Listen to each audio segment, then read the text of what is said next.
Hi hello नमस्कार, कसे आहात सगळे। तर आज मी बनवणार आहे राजस्थानी स्टाईल लसूण चटणी। आपण जसं ठेचा बनवतो त्याप्रमाणे राजस्थानमध्ये लाल मिरच्यांचा ठेचा बनवतात, म्हणजे राजस्थानी लसूण चटणी। तर त्यासाठी आपल्याला लसूण लागणार आहे। मी इथे 2 लसूण घेतलेले आहेत आणि ते आपल्याला चेचून घ्यायचे आहेत। मिक्सरमध्ये केलं तर अगदी बारीक पेस्ट होईल, त्यामुळे असंच आपण ठेचून घ्यायचे आहेत। आणि त्याच्यामध्ये काही मसाले घालायचे आहेत आपल्याला।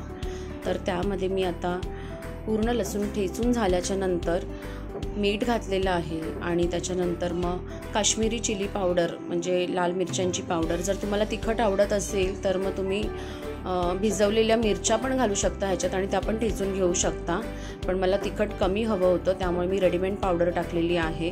त्यानंतर हळद घातलेलं आहे आणि थोडीशी कोरिएंडर पावडर घातलेली आहे। थोडंसं आमचूर पावडर घालायचं आहे आपल्याला याच्यामध्ये आणि हे पूर्ण मिश्रण आपल्याला एकजीव करून घ्यायचं आहे। आणि थोडीशी लास्टला मी कसुरी मेथी घातलेली आहे। हे पूर्ण मिश्रण आपल्याला मिक्स करून घ्यायचं आहे। अगदी ड्राय वाटत असेल तर थोडंसं पाणी घालायचं आणि ते मिक्स करायचं। त्यानंतर आपल्याला कढईमध्ये तेल तापवून घ्यायचं आहे। मी इथे 2 मोठे चमचे तेल घेतलेलं आहे आणि त्यामध्ये आपल्याला हिंग आणि जिरं घालायचं आहे। छान तडका द्यायचा आणि हे जे आपण एकजीव करून घेतलेलं मिश्रण आहे ते पण त्यामध्ये घालायचं आहे आणि शिजवून घ्यायचं आहे। आपण मिक्स करताना जे थोडंसं पाणी घातलं होतं ना, ते पाणी राहायला नको आणि लसूण व्यवस्थित त्यामध्ये फ्राय झाला पाहिजे याची काळजी घ्यायची।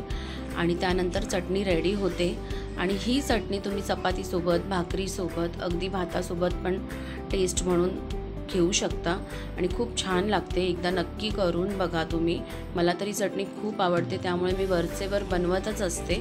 तर तुम्हाला ही रेसिपी कशी वाटली आणि जर माझी रेसिपी आवडली असेल तर माझ्या चॅनलला सबस्क्राईब करा आणि लाईक करा। Thank you for watching.